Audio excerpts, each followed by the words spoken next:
In my opinion, the nature can build your body better than the gym, better than every technology. And that's the most important, is to accept the nature inside you.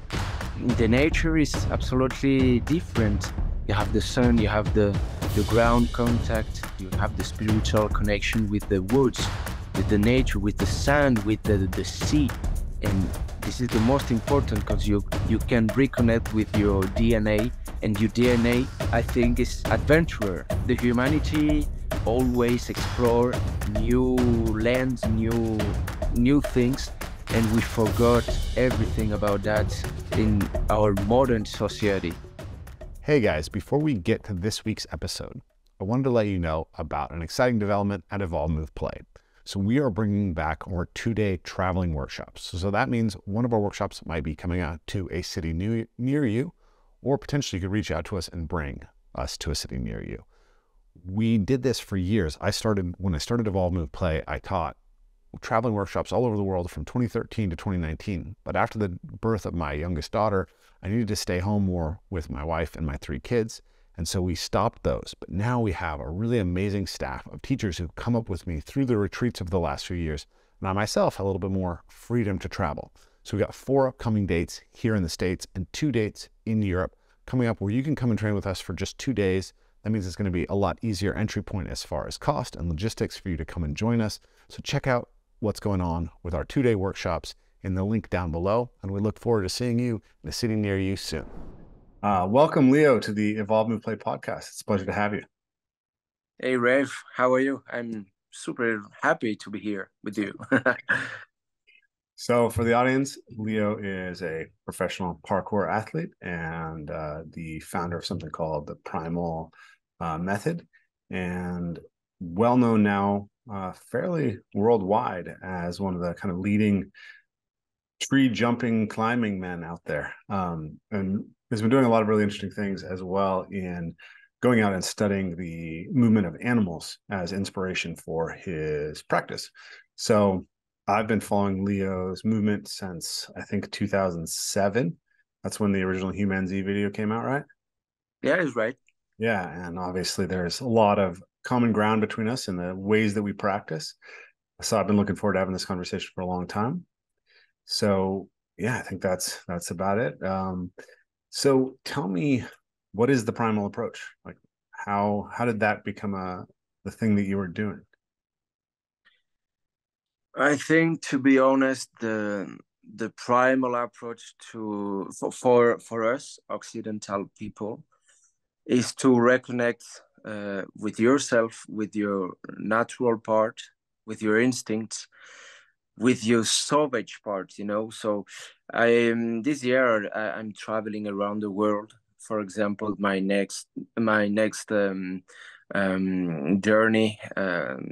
it will be in Amazon rainforest. Mm-hmm.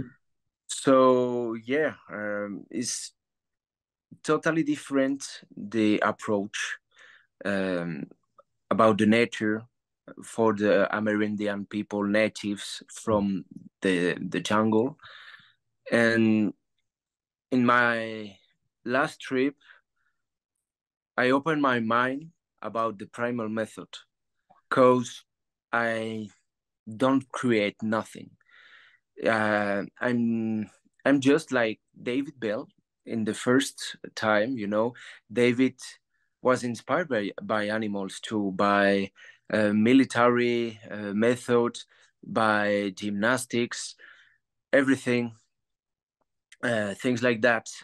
And in my case, I was looking a lot of documentaries about animals, orangutans, great apes, try to learn and to observe every details, every movements. And when I was in the jungle for the first time with the chimpanzees or with the tribes, it was like a shock with me, you know. It's like, okay, I don't create nothing. It's just inside every people. It's like, yeah, it's inside us. and we just need to reconnect with the salvage part of of the humanity. Because, for example, in America or in Europe, um, we spend a lot of times inside the cities with the phones, with the technology, and we cut every contact with the nature. And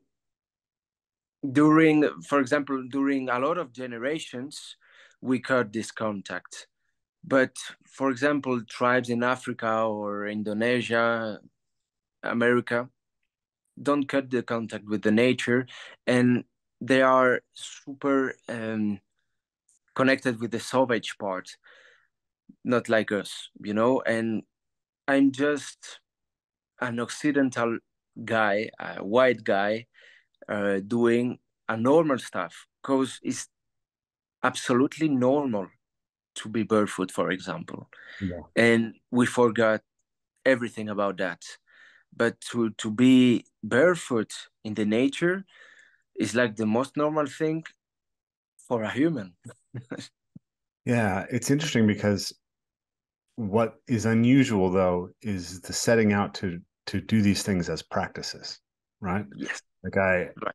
speaking with a friend of mine, Tom Montjoy, once who's another physical culturalist and also an anthropologist.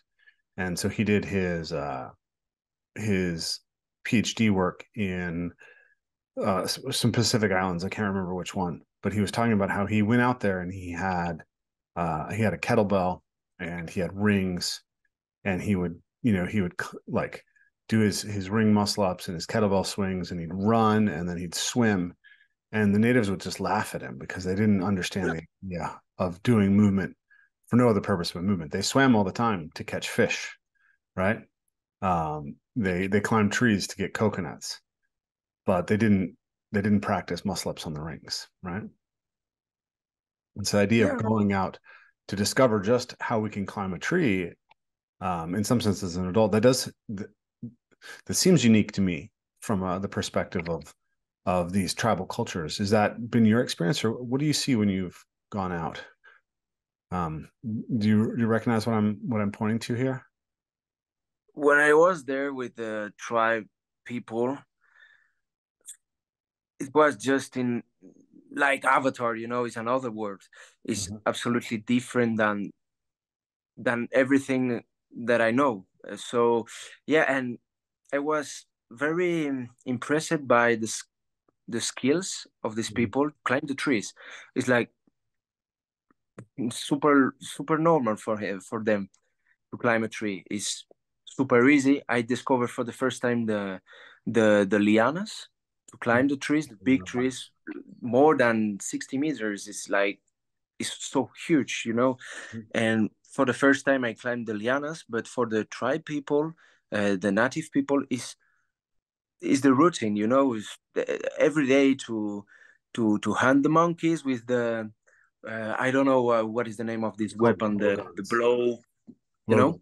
It's called a Yeah, blowgun in English. the Yeah. blow gun. Yeah, and they climb in the middle of the jungle with the snakes, because you have a lot of dangerous species, different kind of species of Mhm. snakes inside the trees.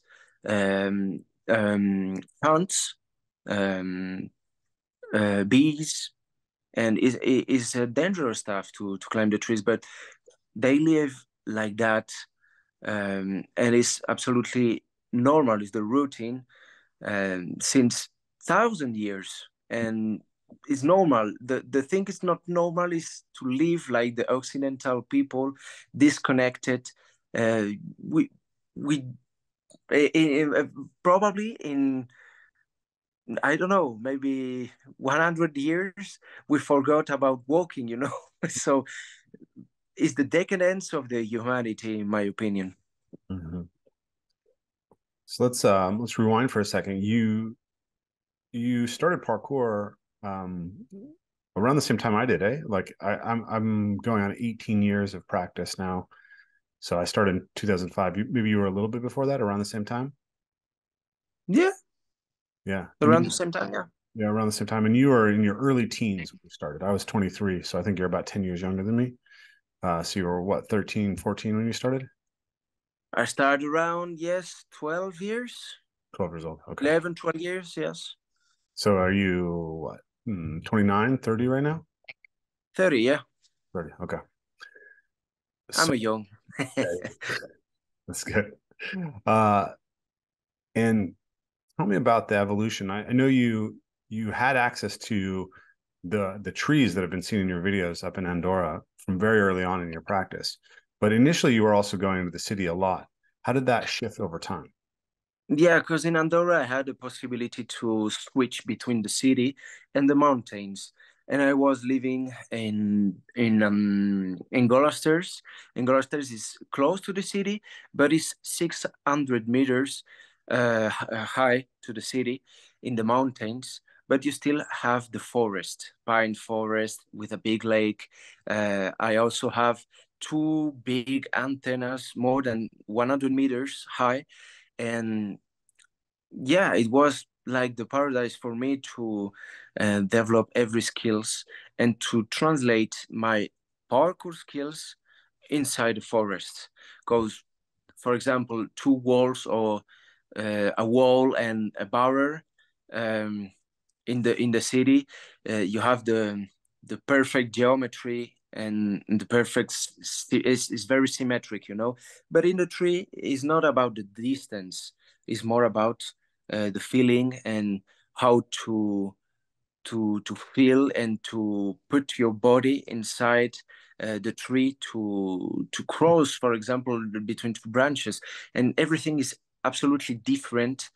And in that moment, when I was 15 or 16, um, I was more interested to move inside the trees. So I start to check a lot of stuff about natural method and documentaries about great apes, big cats, animals in general, and tribes. For example, Korwais in Indonesia climb trees and build their home inside the trees. So yeah, it was very interesting for me in that time to change my inspirations, because in the parkour we have a lot of good athletes, good people doing every week different skills or different performance. Mhm. But in this time, yes, I changed my mind, I changed my training, and I changed my motivations. So I changed also my training and my philosophy about the parkour. So that's why I call Primal for me, because it's more about my philosophy and the parkour. Yeah, I also practice parkour even now, but yeah, it's absolutely different. I don't create nothing, of course, because the people from the tribes practice the tree climbing better also than me in some parts of Africa with the pygmies, for example. But I'm just like, you know, the fire still of the Occidental people uh, to remember to reconnect with your wild part, and that's the most important for me. That's my message. Connect to the wild in ourselves. Sorry, Sorry, to connect to the wild or the wise. I couldn't understand what you said. the wildest part. The wildest part. Yes, Okay. yes. Um, it's interesting. So I started uh in the 1996 Olympics. The American women's team performed really, really well, and that was a super inspirational moment where this woman, a girl, Carrie Strug, did a vault on a broken ankle, and it seemed super heroic. It's probably a bad idea, but it seemed heroic at the time, and it inspired me. So I went and started training gymnastics when I was 15, and I was terrible at it because I was very tall and hadn't yet filled out. So I was 6'1", 1.87 meters, and I weighed 150 pounds. So I don't think that's like 70, 75 kilos. And now I weigh like 100 kilos. So my body was going to fill out a lot. Oh my God, big change. Yeah. I'm 20 right now. So I had the body structure for someone who's going to weigh a lot, but I, still hadn't filled out. So I was very, very gawky and uncomfortable in my body, but I was trying to do gymnastics. That's kind of, I guess that's a immaterial story. But what was interesting is I ended up teaching gymnastics because I was good with kids. And so I started working on that. And I found that more than the anthropology that I was studying at university, I just loved this teaching of Oh, them. And so I was teaching gymnastics and I was training with the gymnastics team. I was really diving in to I wanted to be good enough at gymnastics to prepare high level athletes. I was 21, 23 by then. And I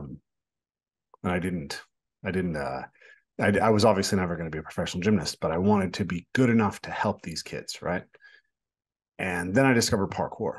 And for me, parkour was as if someone had taken what I loved about gymnastics and revealed to me that it was much deeper and much more primal, right?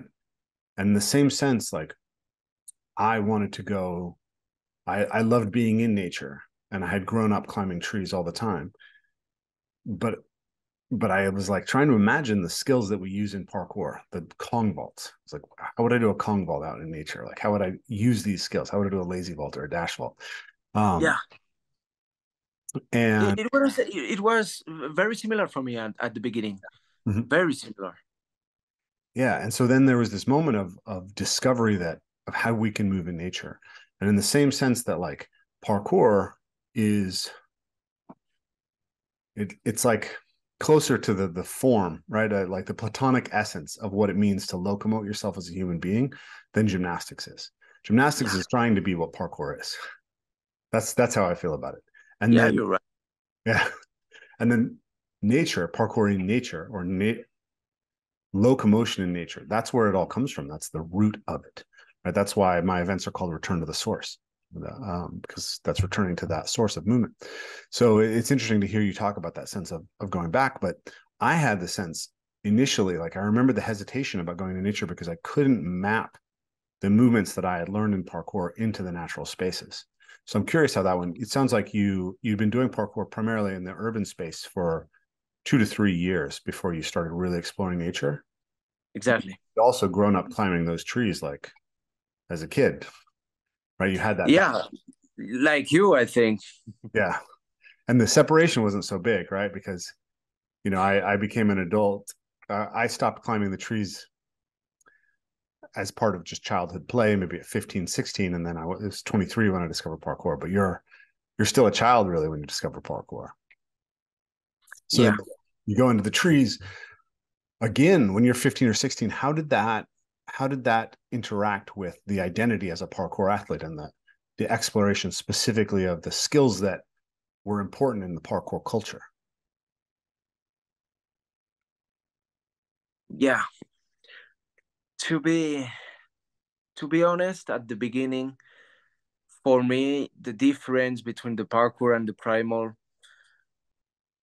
it was the same for me. It's just parkour in the nature. Um, and I was trying to search every every jump, every similarity, everything like parkour, but in nature. Mm-hmm. That was my first approach in the nature.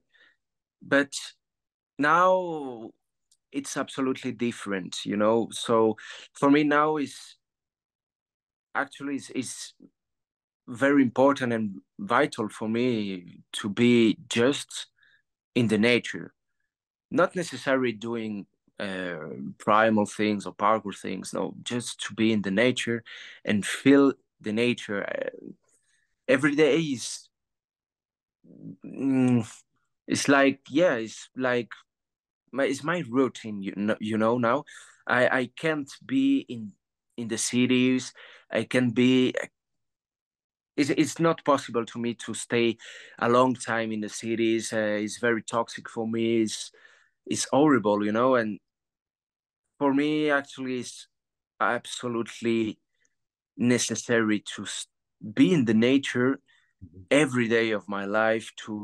It's like it's the most normal thing that I can do, because the nature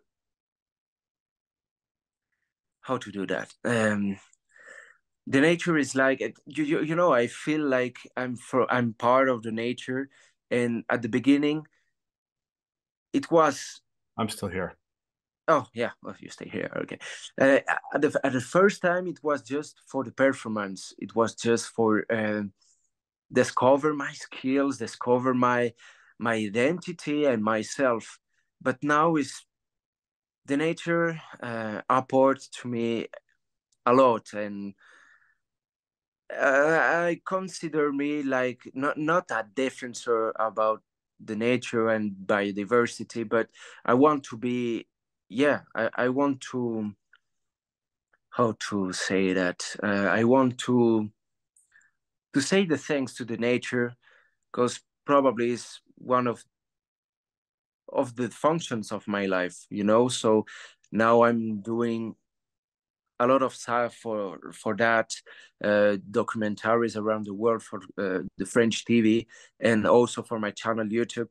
But I want to do more for the nature now, in and not just about the performance and and showing my skills.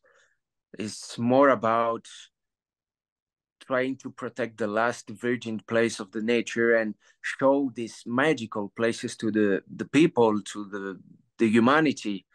And that's my goal, for the next years. Absolutely. Sorry. Yeah. Back. Sorry. Sorry, we had a little camera problem there, but you were telling me a lot about this passion you have, that your your desire is not so much to showcase performance anymore, or to even necessarily explore your own capacity Exactly. skill, but really to utilize what you've built in yourself to re-invite people into maybe relationship with the natural world. Yes, and I think now we can we can do everything in the gyms. We can perform with any sport, because we have the technology, we have the best shoes, we have the best material, everything, you know. But I think, in my opinion, now I'm 30, I'm super young, you know. But in my opinion, the nature can build your body better than the gym, better than every technology. And that's the most important, is to know that, is to accept the nature inside you, because is an evidence when you are just in front, a big sequoia or a big tree. You can feel the strong reality of the nature.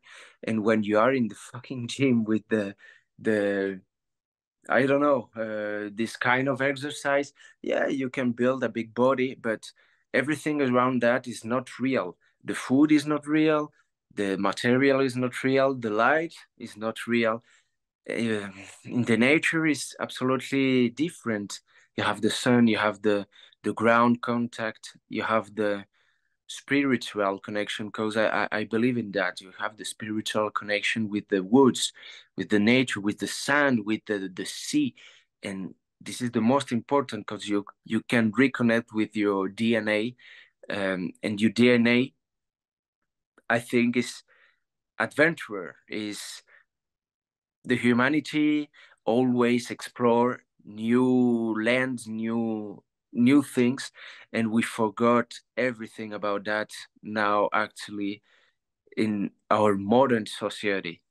Mm-hmm. And it's important to reconnect with that, with yeah, we are warriors, we are people discovering new lands, and we love the adventure. And now the biggest adventure is to be in the subway, to go, I don't know, in the work and watching Netflix. That's the biggest adventure? No, I don't think so.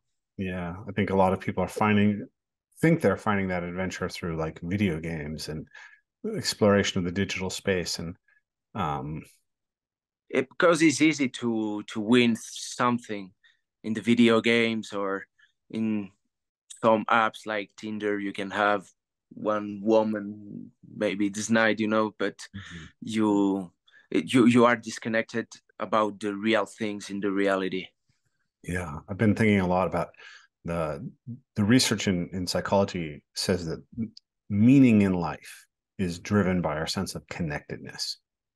And so I've been thinking a lot about the idea that fundamentally there's kind of five connections that a life is built on, that our experience of being is built on, which is the stuff that's internal to you, like how you relate to what's inside yourself, right? There's, your hands are separate in some sense from your face. Yeah. How really different muscular systems, how do they relate? But also, how does the emotional aspect of the self that plays out through these emotions, through this physical body, relate? How does the mind? Then, how does that body mind relate to the physical environment? Both, how do you move through it? Then, how do you manipulate it? How do you work with it? And then, how do we connect to other living embodied beings, right? And then last, how do we connect to the transcendent, what you might call the spiritual? Um, if we have better sophistication and connection on all those levels, I believe we'll have more meaning in life. And then there's like natural is an interesting word, right? Because human beings, of course, are a product of nature. So, and then in some sense, everything we create is also a part of nature. But we can, I think about the world of artifice, the things that we create, versus, I like this term, the life world, all the other living things, them and their products. How are we connected and interwoven into that? And in so many ways, we have viewed ourselves as separate and crafted worlds that are as separate from that as possible. And I think we're only now really discovering how intensely we are actually interdependent with the rest of the life world and can't even know ourselves, can't fully develop ourselves without that deep interpenetration with the living world. Yeah. So tell me, I'm curious about how that has kind of evolved for you, right? Like I imagine that when you started doing this when you were 15, 16 years old, you weren't necessarily thinking about it in this more spiritual perspective, this more service to the world perspective. You're testing yourself and your limits on what you could do, and you had trees um, to do it on. But over time, I imagine this has built up. Like even I remember you're just talking about how it's hard for you to be in the city anymore. But within the last few years, you've done a lot of exploration of urban climbing, Yeah. high vol urban climbing. So it's interesting. Like, has that been a shift for you as you've been exposed to some of these things? How has your thought evolved in the relationship between a movement practice that's in nature and what you're seeking out of nature? About the urban climbing is the same. Is in the urban jungle, is the urban concrete, and King Kong proved that. When King Kong is in the city, he climbed the biggest skyscrapers in New York. So for me, it was the same. I was living in Paris for um, 4 years. It was difficult for me to adapt myself to the city. I was living just very close to the forest. Of course, it was super important for me to have a forest close to my home. But yeah, I was fascinated about buildings. For me, it's like a big tree, but it's the urban canopy, is the highest point of view in the city. And I was fascinated about the stuff of Alan Roberts, is the French Spider-Man, and I was in contact with him. And we talk a lot, and we meet, we we connect. Yeah, we connect our minds, and we climb together. And it was, yeah, a very important part of my life. Now I don't climb any more buildings because it's a lot of troubles, a lot of problems with the police, or with the court, and I was very happy, and I had my experience with the buildings. I climbed 20, 23 different kind of buildings just in Europe. But and for me, it was the same approach. It's primal, everything is built with natural materials, sand, um, stones. I don't know, but it's natural. And but the contact with for example, a piece of wood and a piece of shit in the city is not the same, and the connection is absolutely different. And for me, yeah, as you told me, is every child know how to climb a tree, but when you grow up, you forgot everything about that. And for me, to climb the trees, don't forget the child inside you is the most important part. Don't forget that, and don't forget where you want to go, and in your life. What is the purpose of your life? Making money for what? So of course, in our modern society, it's super important to have money to realize your dreams. But when I when I see people with a lot of money, and these people still sad, I think the humanity is absolutely sick, And I think the money is absolutely toxic, because you cut trees to make money. You destroy the earth and yourself, just for this system, and it's a lot of suffering. I'm not happy in this world when I see the destruction of the earth, of the natural things. And when you see, bro, it's amazing when you realize you have more, in the planet, you have more bovine and animals to eat than humans, and the people still having hunger. It's like absolutely crazy, and I can't understand how the world's still working. Yeah. There, um, yeah, we do have less hunger than we've ever had before. So that is also true. But uh, but it's an interesting problem that we have of how to. I I grew up around people who were very deep in caring about the environmental movement, and one of the ethics that came out of the environmental movement was this idea of leave no trace, or basically like don't touch. And I think that has some value, right? It's very easy for human beings to excessively damage the environment. I just think about any major concert, right? If you have a big concert, big gathering of people, what happens to the grassy field that the people are on? It turns to mud, right? The Yeah, grasses are destroyed. Grass can handle being walked over a lot. It can handle being chewed on by herbivores. It's built for that. But everything has a kind of rate at which it can be stressed, and degree that it can be stressed before it starts to break down. And if you concentrate a bunch of human beings, we break it down. That's why we have cities that are made out of concrete, because if we just had the nature, it would just turn into mud. yeah, But this idea that we need to not touch everything, we should just kind of, but the best thing that we can do for nature is to silo ourselves into cities and watch it from outside. I think is deeply misleading, because I don't think that you create stewards of nature who deeply care for it if they can't connect to it physically, if they haven't moved through it, if they haven't harvested from it. So I think that we need another approach. My dad is a natural builder, and he said something to me which I thought was really like just an amazingly beautiful goal. He said that he wanted every house that he created to create more ecosystem than it took away. So he builds houses with living roofs.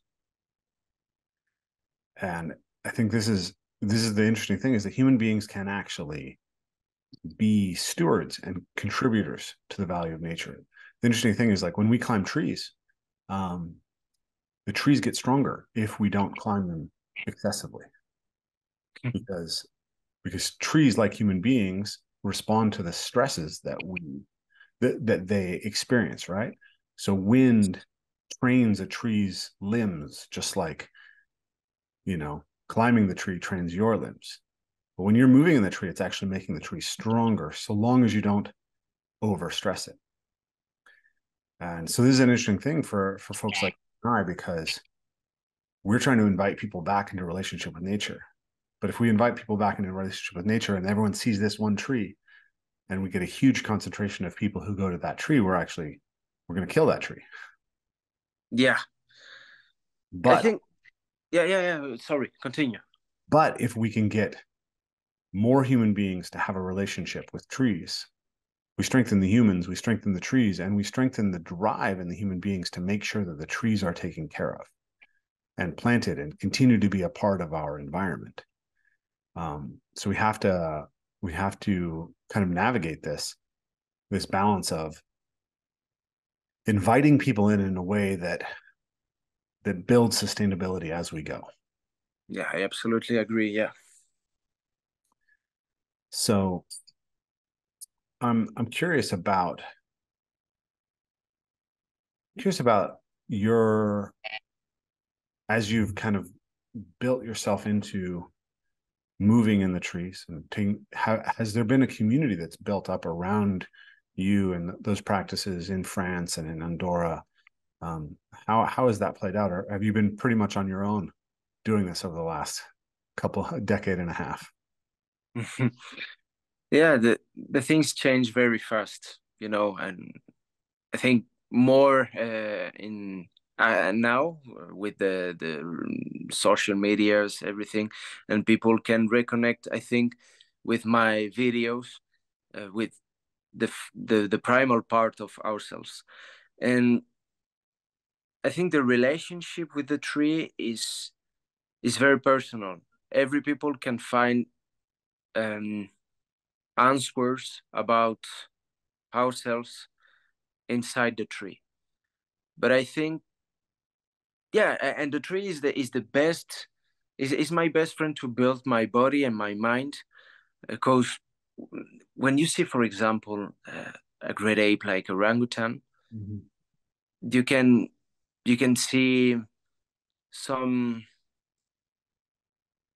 they are in harmony with the tree, Mm-hmm. and when you try to make the same in the park in Paris with the old people looking you, they think you are crazy for the first time. First of all, they think you are crazy, and they think you are destroying the tree, the branches, and you cause damage to the tree.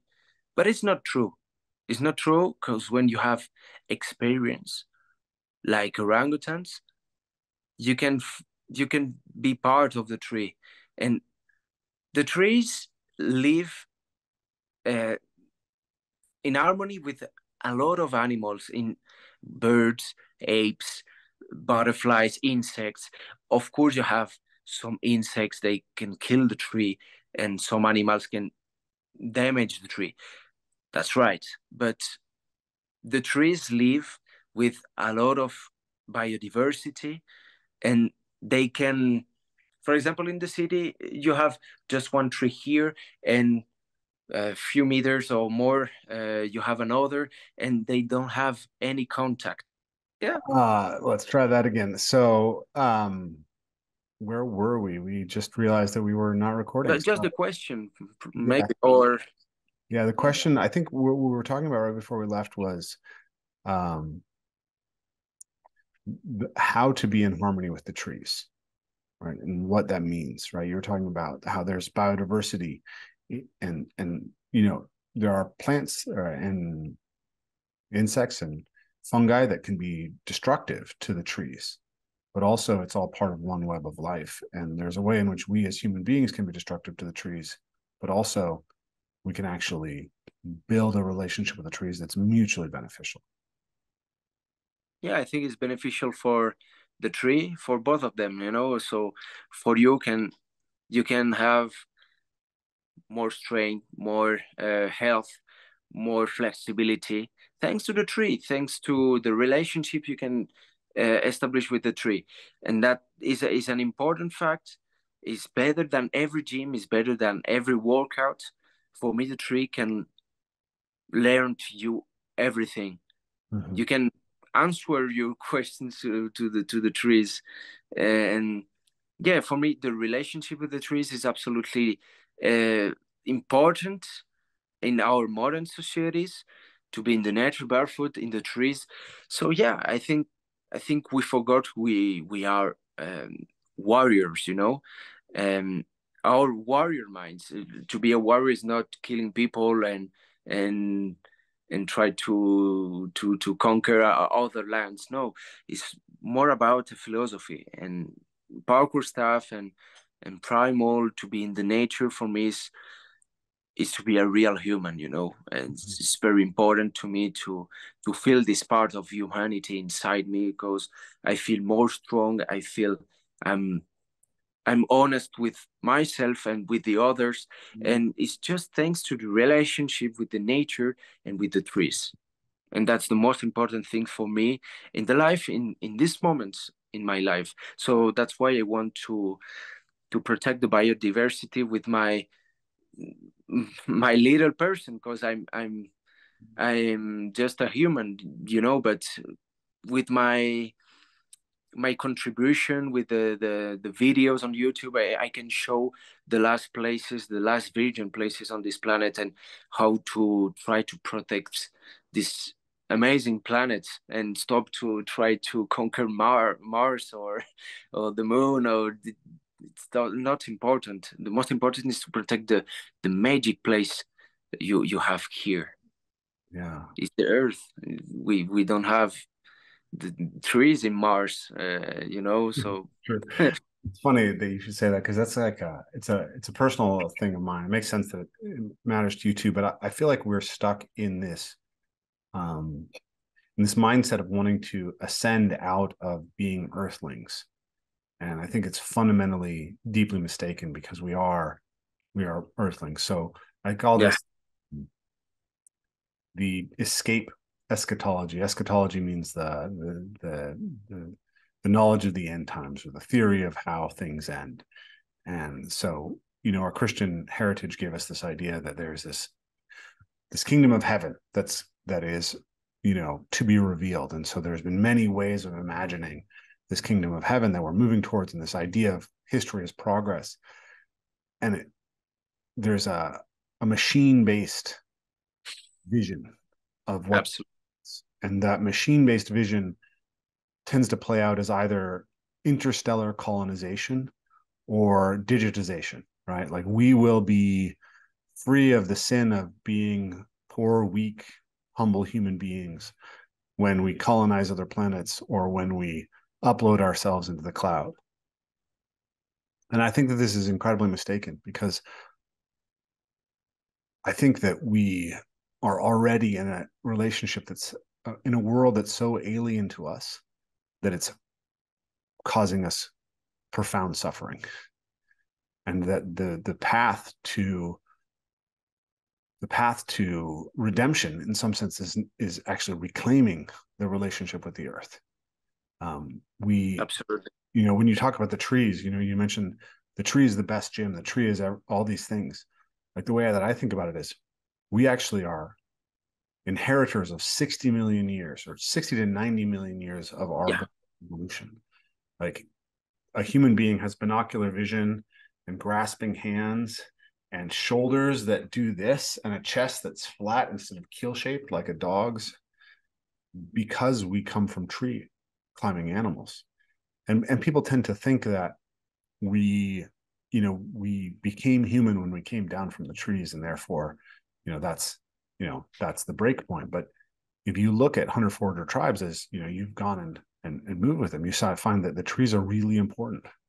The most important, like the densest calorie resources in most environments are eggs, honey, and fruit, which are Yeah. found. So there's some research that shows that in environments that have plenty of trees, forager cultures spend very similar amounts of time in the trees as chimpanzees, like 1,000 meters of tree climbing a day or something like this, I think was what the research found. Don't quote me on that. We can link the actual research, but yeah, it's this profound aspect. But then how many kids now today grow up without ever having climbed a tree? Not a lot. And and so we have an epidemic of shoulder impingement. And so some doctor comes along and says, hey, if you just hang, all of a sudden, like the shape of the bones actually will change over time and create room for the shoulder. And the way that I think of that is that hanging is actually nutrition for the body. And Yeah, impingements, you're right. shoulder impingements are a symptom of malnourishment.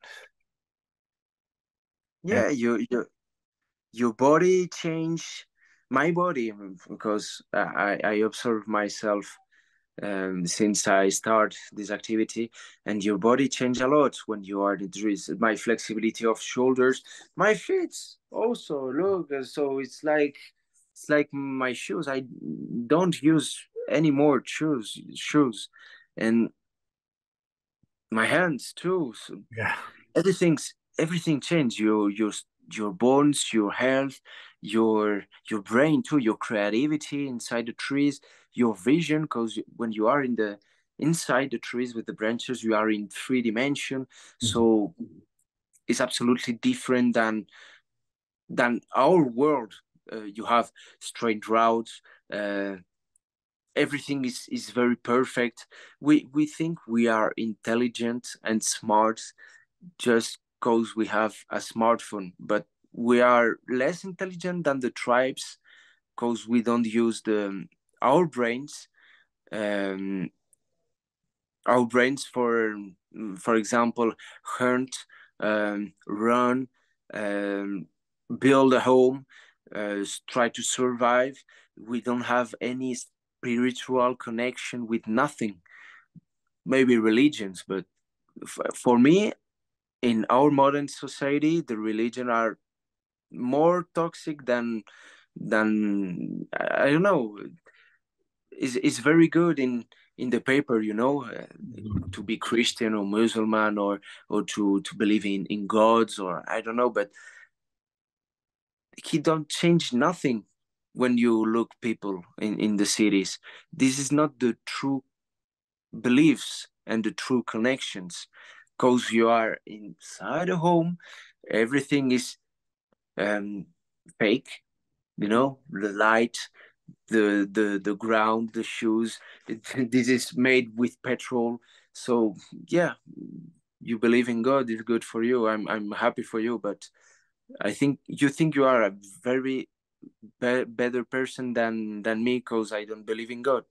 I don't think so because you are not connected with the reality, with the nature. For me, you you you can't pretend you are better than other people if you are not connected with the reality, and the reality is just nature.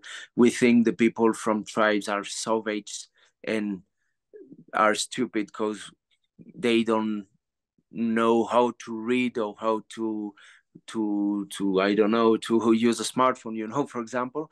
But it's not true. They are much smarter than us, and prehistoric tribes too, because they are animist, probably connection with the nature. They believe in spirits of the forest or in spirits of animals, but it's more true to believe in our mother nature than a god you never see. You never see God, you never see Allah, or I don't know, but for me it's more logic to believe in real things, and the trees and the nature and the cold, the rain, the thunder, everything is real, so maybe it's not about spirits, but it's real, it's here, and you need to readapt your mindset about that. Because the humans now control the nature, control agriculture, control everything. Nature is like our enemy now, but it's not true. It's not true. Our only God is the money.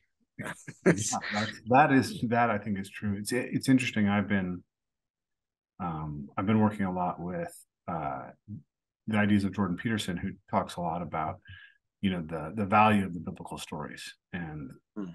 mythology in general, and then also the work of John Vervaeke, who brings in the Neoplatonist tradition, but also the importance of the Christian mystical tradition and these ideas. And one of the things that is really interesting about that is how much it actually was about connection with nature, and it's been lost. Right? If you look at the Christian mystic tradition, if you look at the Celtic saints, if you look at the early church fathers, there are so many stories about their connection to nature and how they retreated from the world to study nature, and how the mind of God was seen as contained or revealed within the creation. So you go into the creation in order to actually relate well to the mind of God. And and then the same is true with the Sufis and the Muslim mystic tradition, and obviously you find it in Taoism as well. Like there has been this beating core of nature connection as fundamental to spirituality throughout almost all of the major religious traditions, and yet somehow in modernity we've lost that. Now, Absolutely. Yeah. yeah, I I can't remember if this was captured on air, but I want to make sure we touch on this because you mentioned it as well, like this idea that we need to have a good relationship with the trees far more than we need to go to Mars, right? I think the same. Yeah. Yeah, and so from that Christian tradition, we have this sense that there is a kingdom of heaven that's to be revealed, and it gives us this progressive idea of history, which is very different from what you see in tribal cultures. In tribal cultures, there's a sense of continuity and cycle. There's not a sense that we're moving towards an end. But Christianity, not alone, but Christianity in particular in the West, has this very strong idea that we're moving towards this end state, right? We start in the garden, we lose the garden, and then somehow we're going to end up back in the kingdom of heaven. And the idea of the Christian solution to that, which is if we just believe in Jesus enough, that will just occur, seems to have lost its plausibility for most people in the West over the last couple hundred years. And I think for the most part, it's been replaced by a mechanistic understanding, right? Hmm. We will build a machine that will take us to heaven. We will build God from the machine. That's what we're doing with AI, I think, right? In a very scary way. And so we think that, so you see this very much in Silicon Valley, this idea that the end state of history, the goal to which we are aimed, is either to escape the planet and colonize other worlds, or to escape into the digital world. Hmm. And I've thought about this a lot. And the more I think about it, the more I think that it's deeply, deeply mistaken, because It's worse and worse. yeah, we have the idea of the alien, right? And the alien is threatening. But if we start to conceptualize what a human being would have to actually become to successfully live on an alien world, they would be aliens to us, right? That's what comes out of the evolution psychology literature and all this stuff, is like human beings are continuous with this natural world. We are a product of it. We are not extricable from it as the same thing. And so we've talked about the trees and how we come from the trees. So if your shoulder can't function without hanging, without moving in the trees, how is the human being going to adapt to an environment that has a completely different light, right? Like when the sun sets on Mars, it's blue. People don't realize this. If you're watching a sunset on Mars, the sky doesn't turn orange and gold. Oh, It turns blue. Now, your eyes have evolved over millions of years to pick up that red light in the morning and that red light in the evening to train your circadian rhythm. So this little thing's going to have to change if you're on Mars. Suddenly you're going to have to switch that. But what else switches when you change that? Because it turns out like pigments have all sorts of associations with other developmental things, right? When we change the, the melanin, it's associated with tons of things in your developmental cascade as well. So it's not so simple to re-engineer a human being to thrive on Mars in 0.3 gravity in light that's completely different, let alone in another solar system. I think we live in an environment that is fundamentally too alien for us already. And so what we need to do is what I think you and I are in some sense doing is rediscovering how deep the relationship with the natural world is. How do we redeem it? but it's absolutely necessary and important to have the conscience to do that now, because in 100 years we lose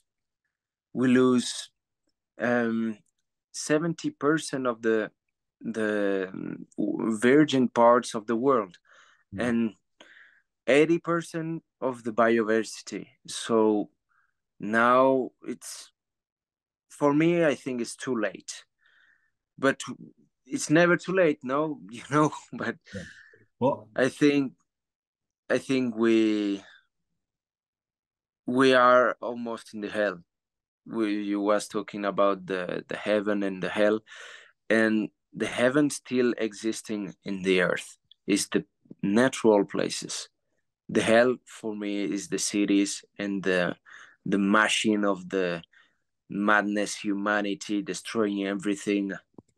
For me, is the comparative is an evidence.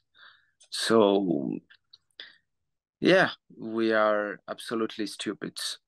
And I don't understand the logic of the humanity and elites and governments.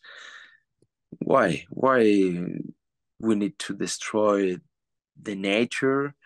Because the nature probably doesn't disappear, because the story of dinosaurs 60 some million 60 65 million years ago. So yeah, probably we disappear before the nature, but we are so fucking stupid. I mean, as long as we're here, we are a product of nature, right? And we require all these other systems of the life world to keep us alive. But I can't remember if this got caught on camera and everything. We're having such trouble with the cameras, but like I grew up in the hippie community, and around people who are very concerned about the environment, and so that was something that I grew up in, and I think there's real reason why we need to be deeply concerned about, for instance, the Amazon. But I also think that environmental catastrophism can be misleading, and there are counter signals, right? Where I grew up, when I was a child, bald eagles were very uncommon, and osprey were completely almost gone, and peregrine falcons were definitely totally gone, and wolves were gone. And now, like the other day, I was driving through Skagit County where I grew up, and I saw 13 immature bald eagles in one field. We see bald eagles almost daily. We see osprey all the time. I've seen peregrine falcons here in Bellingham.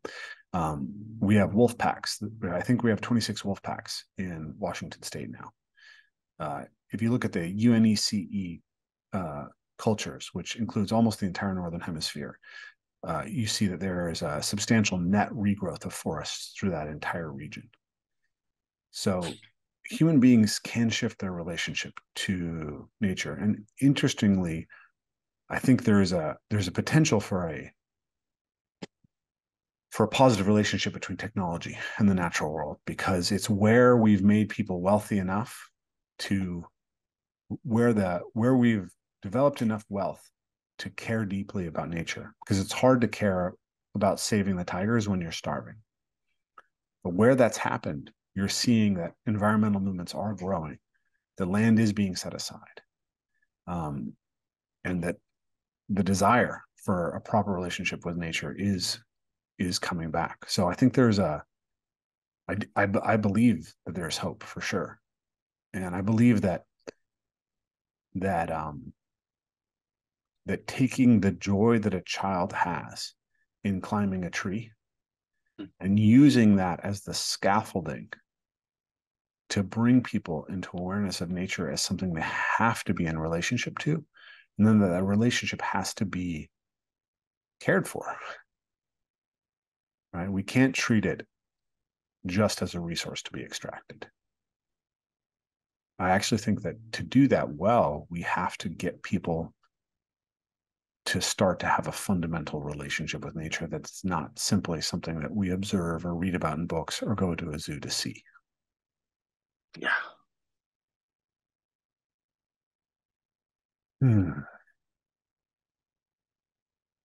So tell me. Yeah, I agree everything. You have a very nice vision, but yeah, how to change the world. Yeah. With little things. I think it's not enough and necessary to change things like the COVID, for example, because one day everything was normal, and the day after, every people was a fucking mask in the face. Every change because the governments decide. So if the governments decide seriously to change things, probably the things change. But we can't change the world ourselves. We can change our world, but the world, no, it's not possible. The humanity is absolutely sick now, and the corruption, the money, the money is like the the hell for me. Of course, I need money to realize my projects and to buy cameras, material, and to pay my lawyer. Yeah, it's necessary, but people make disasters with the money. And the American dream, for example, is is a trap. It's not. It's not. I think it's not good to still having this kind of mentality with money, to build big cars to show how money I have. Look, I have a Gucci, or I don't know. It's the worst part of the humanity, in my opinion.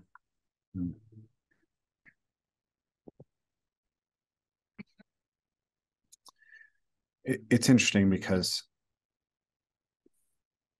I don't know that money is the worst aspect of humanity. I think humanity's brutality towards ourselves and others is the worst aspect. Yeah.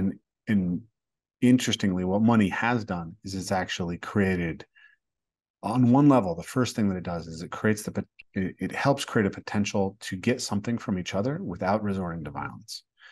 Right? If you look at tribal cultures, there's really like two options for getting something from someone else. You either take it from them violently or you find a way to trade. And as we trade, we create these positive sum relationships.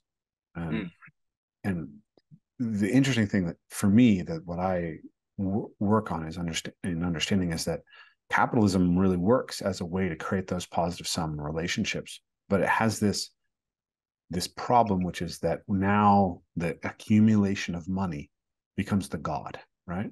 When we don't have proper relationship to nature, to being, we elevate the system that we allocate trade to as the god itself.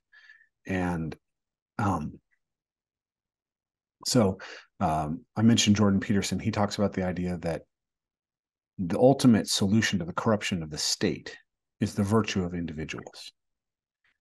And I think that that's really important and also really incomplete.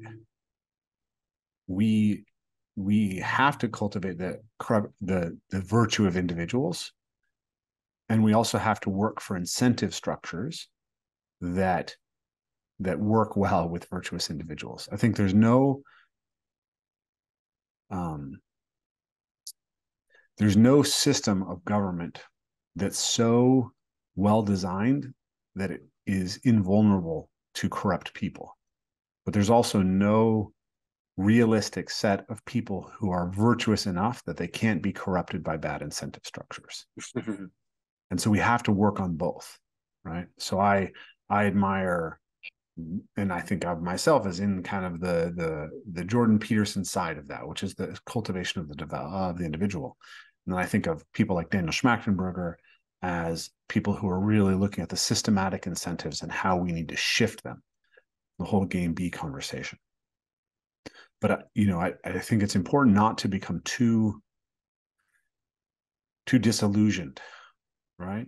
Yes, you're only one person, but you are a person who has I think it's up to what, 750,000 people who are watching you. Yeah, but it's still not enough, I think. But yeah, But I agree your it ripples philosophy and off. your vision. I Yeah. agree absolutely.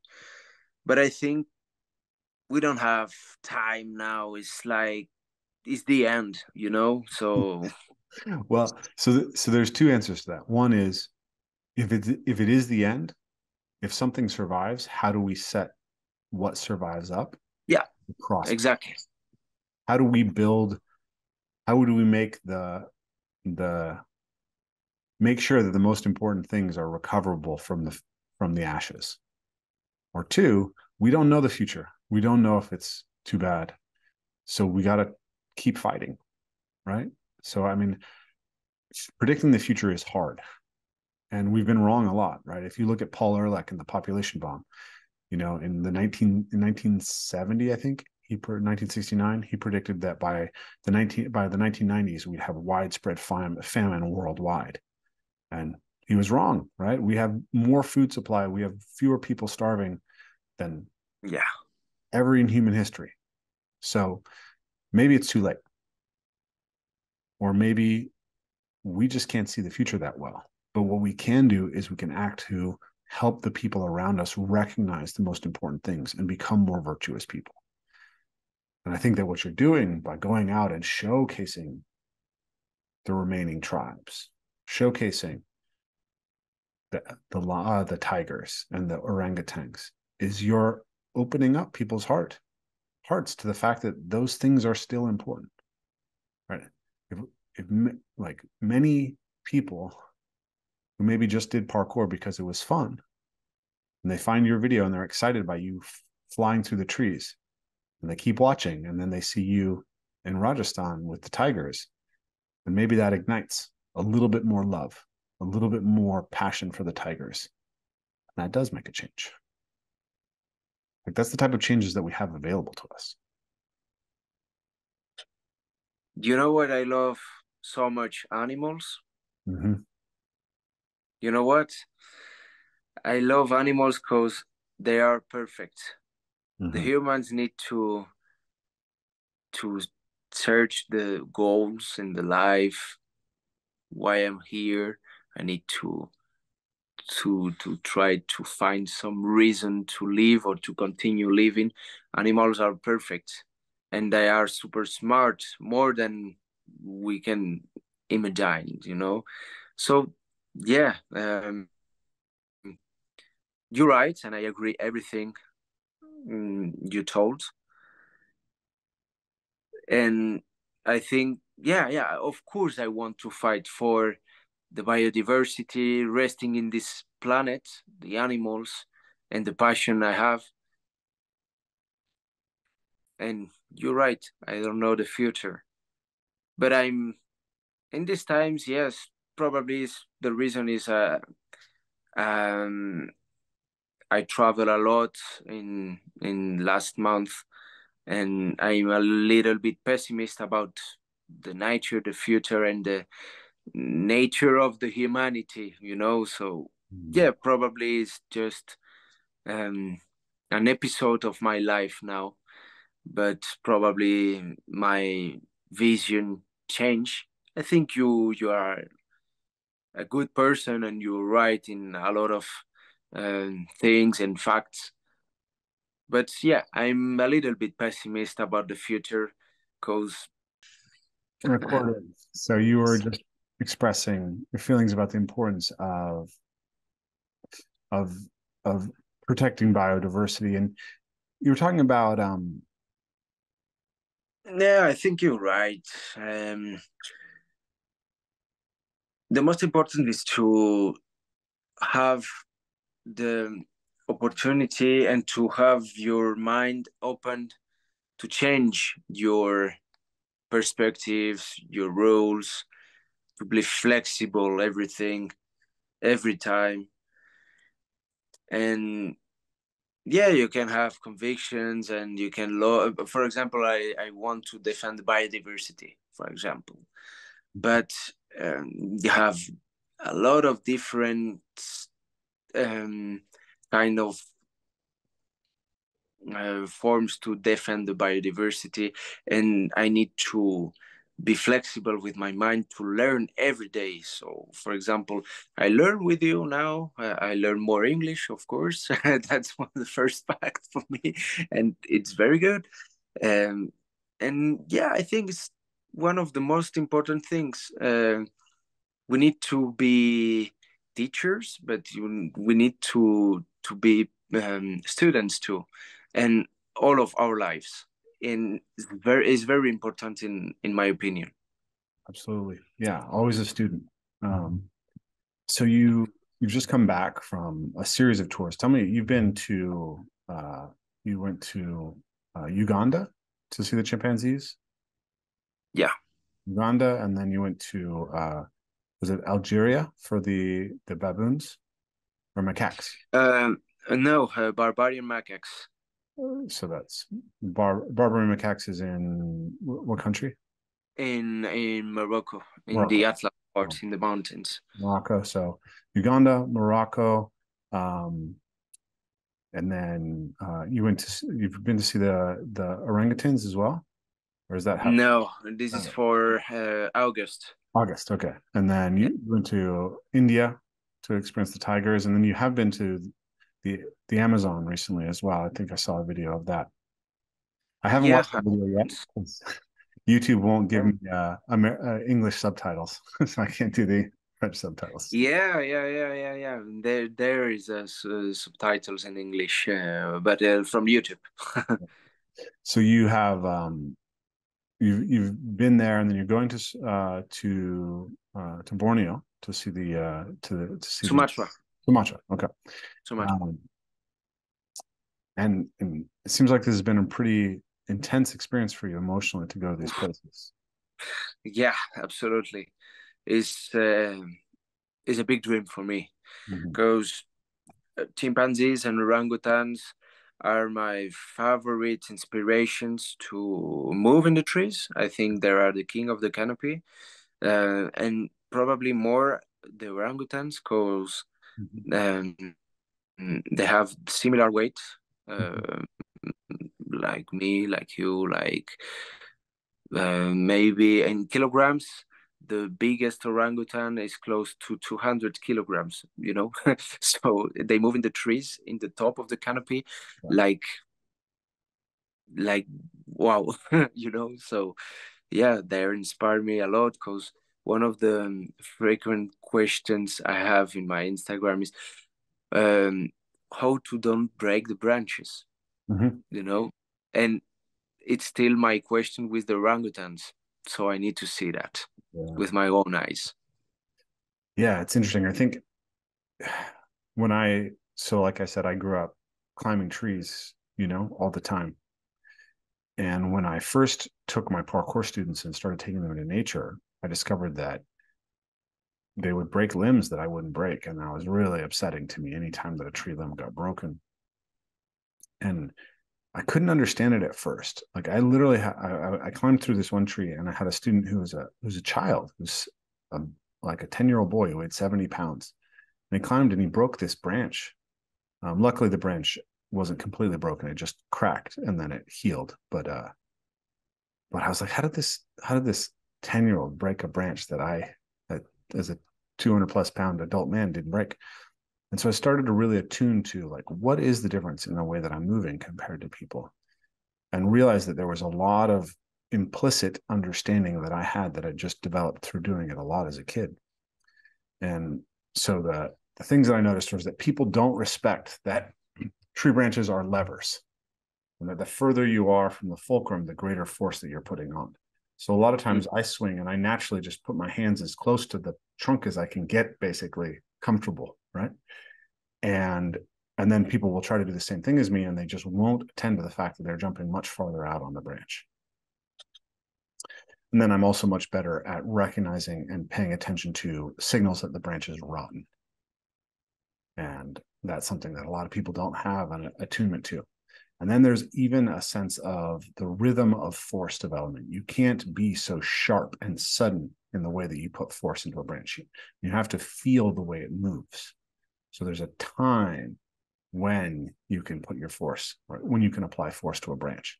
It's very subtle. It's really interesting, like the balancing challenges on tree branches, because they tip and they roll and they sway. And so there's so many different things that are happening when you're running down a tree branch that people don't realize. Yeah, people need to understand you need to be a part of the branch. The most important thing is to be relax, Mm-hmm. absolutely relax inside the tree, like a branch, but another death branch, because as you can see, when you have a strong wind, the death branch can broke and fall. And if you are like a death branch, so with tension, climbing with tension, you can fall too, like Mm-hmm. the death branch. You need to be just relaxed and super flexible, feel the balance of the wood, and listen the noise of the tree, because the tree is you need to be a part of the tree. It's the most important to be relaxed, to understand where the tree move and what is the possibility offered by the tree. Yeah.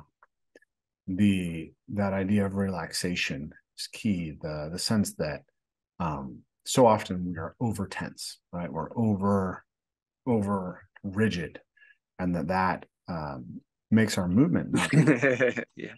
not very easy to attune to the environment, and it also makes us less sensitive. But we also have to have tension, obviously, right? Because if we're completely relaxed, we just fall out of the tree. The muscles have to be turned on. So there's this sense, just like a tree, that you need structure with flexibility in it, and then you need the sensitivity. And the tree itself is a teacher. I like to think of the trees as like old martial arts masters that I go to, right? Absolutely. And every tree is kind of like its own little style, It's got Yeah, every tree is different, and every tree is like another master, another martial art. Yeah, as you can see. Yeah, you're right. yeah. And I orangutans, the big ones, they don't move very fast, right? Chimpanzees though move. They can get pretty huge and move super, super fast still in the canopy. Super aggressively. Yeah, It's crazy to watch, like adult male chimps that can be, they're like small adult human beings in weight. Um, yeah. and they're hunting colobus monkeys. When wow, they are totally crazy. They Yeah. are more fast than the normal. Yeah, it's absolutely crazy to watch the chimpanzee. I was in Uganda, uh, looking a hunting chimpanzee, the chimpanzee hunting in real, and it's absolutely huge, Yeah. absolutely huge. The organization that are super military. Mm. they don't talk, but they communicate with the signs. For example, some chimpanzee they have the eyes like us with the white part, Mhm. and these chimpanzees can make some kind of signs with the eyes, and the other understand where they need to put something or their position, or if they need to climb the tree or to block some Columbus monkey. Is absolutely huge and amazing to see that. And just before the hunt, the the forest is absolutely in silence. Mm. Is because in the jungle it's always a noise, birds, insects. You can hear always a noise, but just before the hunt, it was in absolutely silence. I was shocked about that. Yeah, that's It fascinating. was an amazing experience. One of the things we work with in our retreats is bird languages. So this comes out of the work of John Young, and I'm not sure if Tom Brown was talking about this as well. But the basic sense is that if you know the basic cries, the basic calls of the birds in your area, and you attune to specific birds, like John Young, particularly, his book is called What the Robin Knows. But he, in the northern hemisphere, he really says like robins and other ground nesting birds are super, super good information sources because they tell you what's happening in the environment.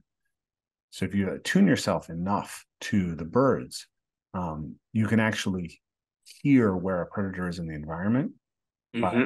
by mapping the difference between where it's silent and where the alarm calls are going off.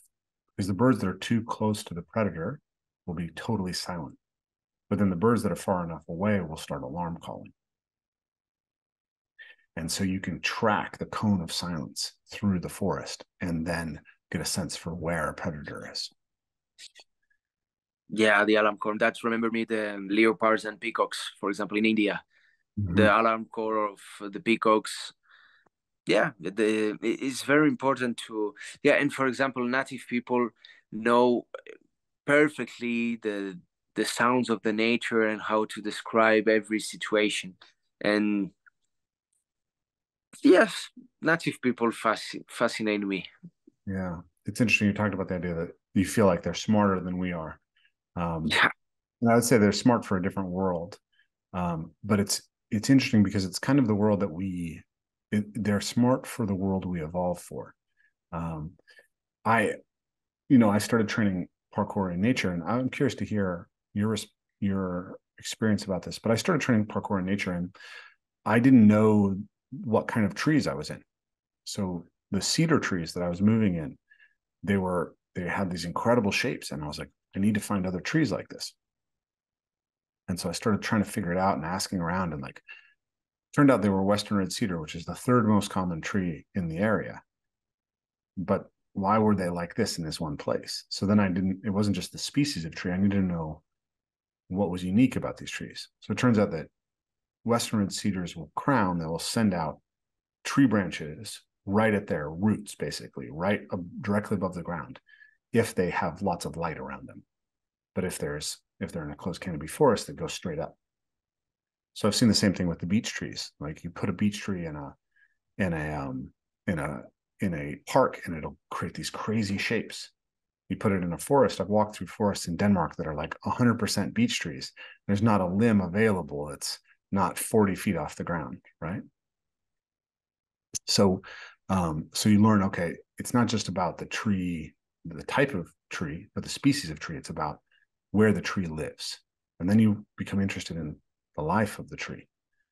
And so I went through that and I started to learn about all the trees and the lives of the trees and how to find the good trees and different types of trees and where they lived. And that was all fascinating to me. And then I had this experience where I had basically a what's the term? A burnout episode, I guess you could say. I was traveling and teaching a lot. I came back to the United States and I felt really overdone. But I had one more seminar to teach down in California, and as I was preparing for that seminar, I basically like felt like my mind broke. And I was able to teach the seminar, but I came back and I climbed a tree and I got like 6 feet off the ground and I started having heart palpitations. So I had to take some time away from moving in the trees, like athletically, like a parkour athlete. But I didn't want to lose my connection to nature. So I just started walking through the park every day. And as I was walking through the park every day, I started being like, where are the deer? Why don't I ever encounter any deer? Where's the deer scat? What's going on in this forest? And then I started looking at all these ground cover and saying, what eats this? Right? What lives in this? What's going on here? And I started realizing that when you're walking through a forest, there's this immensity of information that's available. Yeah. This extraordinary story of this is where the medicine is in this patch of forest. This is where the food is. This is how it's being utilized by the birds, by the rodents, by the predators in the environment, by the herbivores. And, you know, here's the beds of the deer. Here's where the coyotes come. And that I was really blind to this. And so I started having the sense that, like, when I, you know, we talk about parkour vision in the parkour community, right? You were walking through the city for years. You start parkour, and then all of a sudden walls become things you can vault. It's like, oh, that's a good cat leap. That's a good Kong vault, and it's exciting. You have this sense of enchantment with the world. And then I had that with trees, right?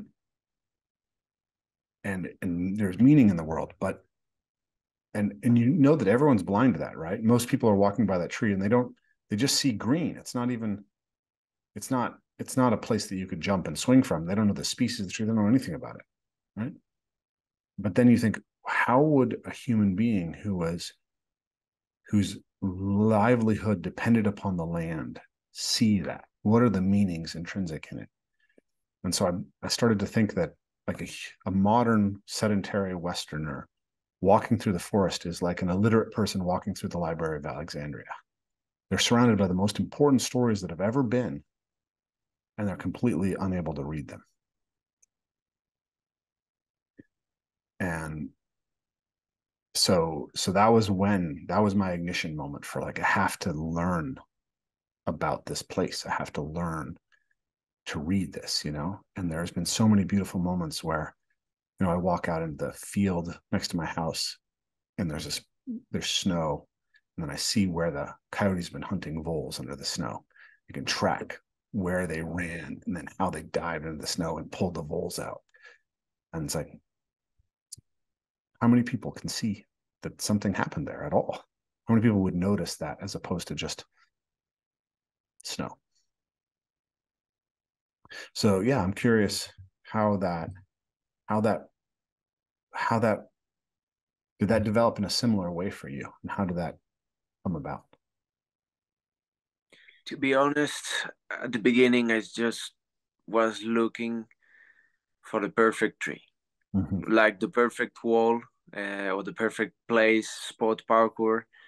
I was looking just for the perfect branch, strong, without any kind of problems, Mm-hmm. or you just clean the branch and okay, I can jump. It's the same stuff than parkour. I don't think about nothing more. But years after years, I changed my mentality about the trees, because at the beginning the trees are just like the walls in the parkour. Yeah. But after my connection with the trees was stronger, and I don't try to change um, or to I don't try to find the perfect place. I just try to adapt myself to move in the tree with my creativity, with my condition, and with the imperfections of the tree. And it was more interesting and more, yes, probably difficult, but better for me to my progression. Because, yeah, at the beginning, I just was interested about the perfect things, but not about my personal progress. And after that, it was another time different because it doesn't what about just the performance. It was about what the secrets have the tree for me or to discover. It was very interesting to watch the forest and the trees differently than the beginning. And yes, you're right. I was too blind because the forest for me was like just a different place, quiet place with the birds singing. But the secrets of the forest and the ecosystem, the balance and the pyramid of this place was absolutely fascinating me. Uh, and when I discover different things about just the specificities of one tree, uh, in this tree you can eat the leaves, or you can eat the what is the name, this la sève, the like the blood of the tree, um yeah, Sap. exactly. Oh, it's similar than the French. You can find this kind of insects, or squirrels, birds, and in different seasons you can watch the nature differently, and you can feel the nature like a big breathing, and yeah, it's some kind of magic. And yeah, for me it was a very long process because I start from the urban parkour, the concrete, Mhm. and with shoes in the trees. But in my mentality I was thinking, okay, if you start to train without shoes, without shirt, probably it can be most difficult to move inside the tree without shoes or without shirts. You can feel cold, but when you put again your shoes, probably you feel stronger than before. And when you put your sweat, you feel very comfortable, very cool, and very strong too. But I think to be strong is like, yeah, you need to suffer. It's very important, the pain part and the suffer part, to yeah, to be stronger. Like when you prepared some uh, the fighters with the MMA, the training is always difficult than the real fight. For Mhm. example, Mike Tyson say that, and I think it's the same for the parkour stuff. And when I start in the nature, that it was my philosophy. Put out my shoes, put out my shirt, um, try to feel the strong wood in your foot. And yeah, now it's more about the connection, the spirituality, and I don't feel any pain in my feet or cold in winter when I put out my shirt. But I was several and long years suffering to feel the positivity now. And yeah, I think it's very important to, for example, the people now just want to make parkour simply without any suffering in the gym, with the tramps and everything, with the commodities. But I think, yeah, in the time of the Yamakasi and David Bell, it was absolutely different. I have contact with the all of the pioneers of parkour, and these guys are super primal because the training in these times was just walking in Cradopedia inside the snow during 3 kilometers with any sense, but just suffering. And I think it's very important, in particular in these times, to don't forget. It's important to have this part of the process to be a best person. To grow as a human being, the struggle. Yes, thank you for your English. It's absolutely better than mine. Yeah. I it's yeah, there's a balance, I think, between the joy and the struggle and the training and the scaffolding yourself up progressively versus like sometimes just choosing the challenge and staying with it. I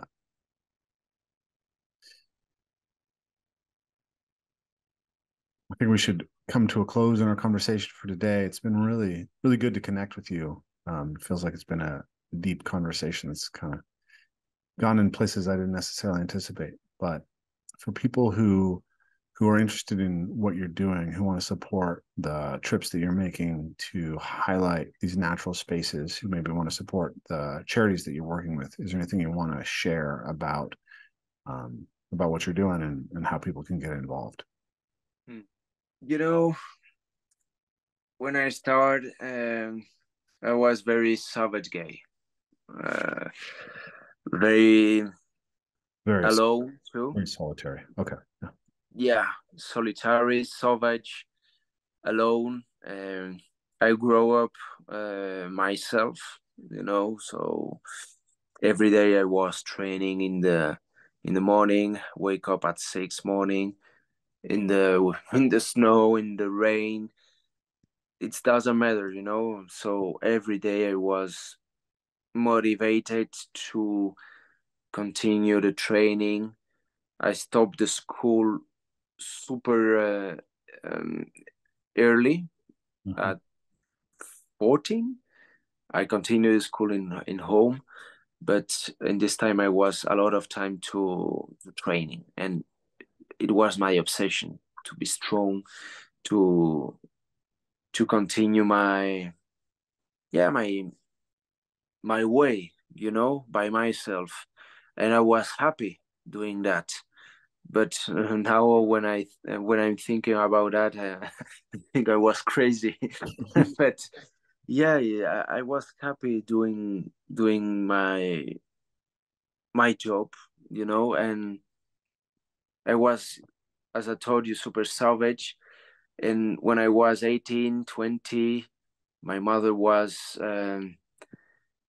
suffering for me because without work, without any kind of study, without any other passion than the training and then the animals, it was very difficult. And so I started to work, continue the training, of course, but I started to work. So I was working 8 hours during the day. I wake up same at 6, training 1.5 hour. During the rest of the day, I was working, and after that, in winter, in the night, I remember in that time it was crazy because I was with my frontal light in the woods. Uh, Continued the training during 2 hours, and after that, I was my teach classes in the gym, Mhm. parkour classes during 3 hours, and sometimes after that I'm just staying in the gym doing some bars or some parkour stuff in the gym. So maybe one day during 15 hours I was active. Mhm. So it was a difficult and a long period of my life, and I decided around my 26, 27 to start with the social medias, YouTube and Instagram. I grew up very fast, but it was an absolutely new experience for me because I start from zero with montage, editing video, um, how to make videos about Primal Parkour. It was new for me and new for everyone. So yeah, it was a big challenge for me, but an amazing experience. And from yeah, it changed my life absolutely. And from this moment to now, I change my life completely.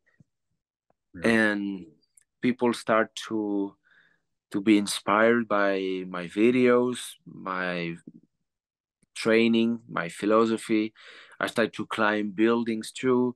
So yeah, I think the primal method, the primal movement gives to me a lot of strength and a very good mental.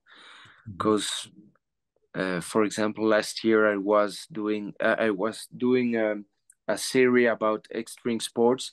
I was trying 70 different extreme sports, and I success in every one. And I think it's thanks to the primal method, training every day from the 6 morning o'clock in the snow alone and during years gives to me a lot of strength in my mental, in in the spiritual way too, and people are inspired by that too.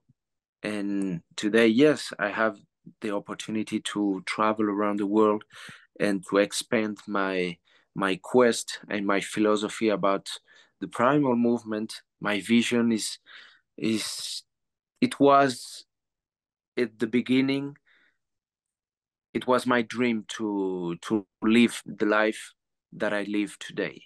So I'm happy about that, very happy. And I'm happy because when I'm looking um, mm, down no, but when I'm looking my way, you know, You're looking I what yeah, you got yeah, there. exactly. I see a lot of people following me, supporting me, and I feel I'm not alone. So I was alone, I was happy, and now I'm happy too, but I'm not alone. I have my team, I have a lot of people supporting my projects, and it's yeah, the life in this way is very beautiful. I'm really happy. It's cool to see. I really love the projects that you're doing and the spaces that you're going. Um, thank you for joining us. I'm sure we'll have another conversation. I look forward to that. Thanks to you, and yeah, finally we made it We made because it it happen. was a very long process. We tried for the first time a month ago, and now yeah, it was nice, and I hope in August or before we can meet in June. You come. Coming in It's June. Yep. Yep. in June. In June probably I will be in Quebec in Canada, Okay. but nothing is sure because it's the TV, so Mm. you can't know nothing after the last moment. Yeah. Hurry up and wait. I'm familiar. Okay. Thank you.